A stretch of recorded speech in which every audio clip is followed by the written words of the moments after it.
What is happening, guys? Welcome to J Powell Music. I am your host, J Powell Music, or Jarrell, if you will, if you already follow the other things that I do, like the 440 Guitar Podcast, the Gamers for Life podcast, the Music Buds, etc.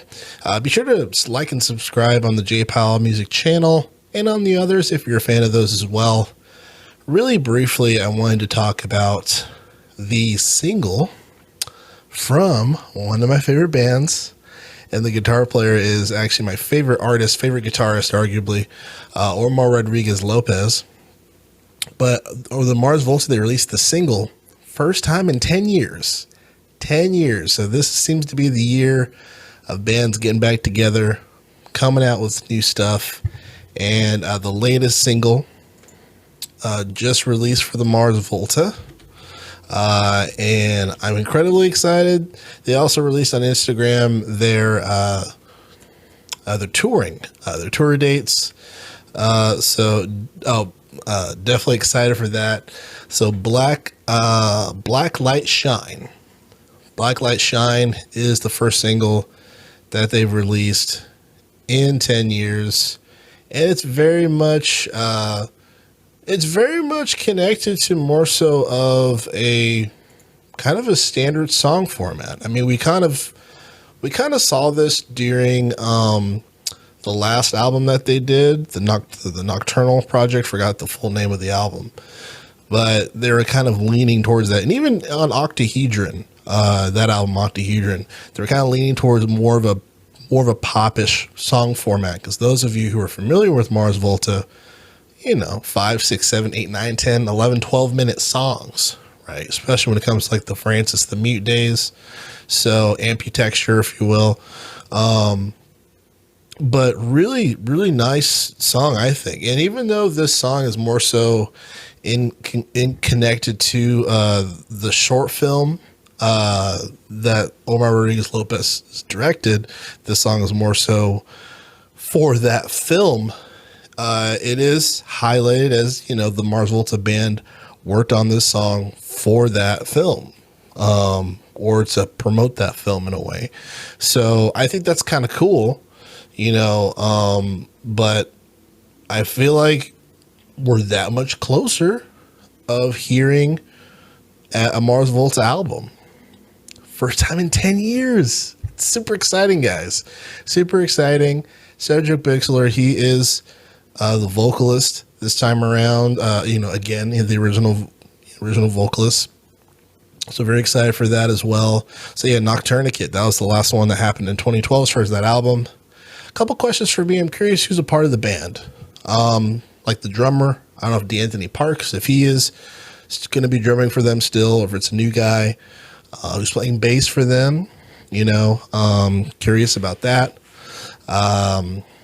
Yeah, so there's a couple questions I have as far as, who's going to be accompanying, who's going to be playing on this tour, right? Because for those of you who don't know, one of the OG bassists, Juan Durete, if I pronounced it correctly, he's the guy that was through most of the main albums for the Mars Volta.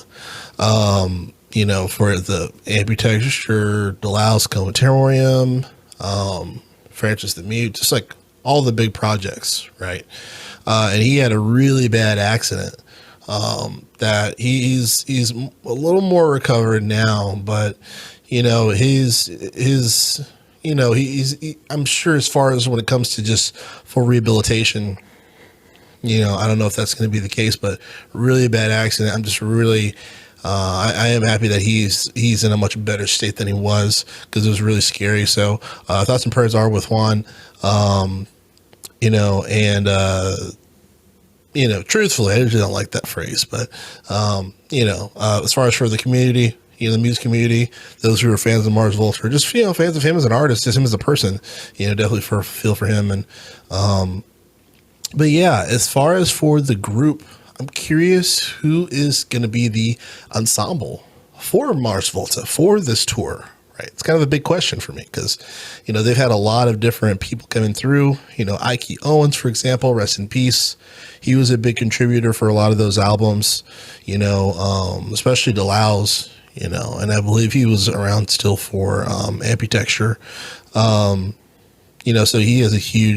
he's had a huge connection with the band, back in the day. And then as far as for drummers, we've had a myriad of drummers that have come and gone. John Pridgeon, he did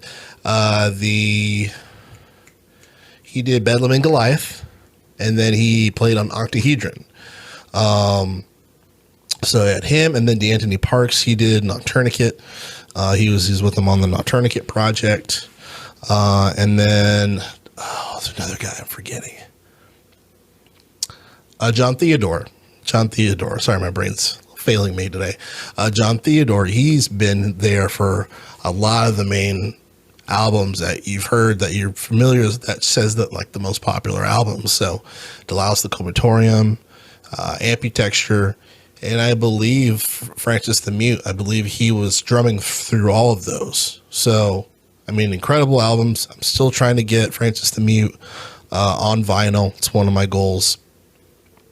But yeah, so again, very excited. I can't say how much that I love the Mars Volta. Omar Rodriguez Lopez, one of my favorite artists, arguably my favorite artist, favorite guitarist.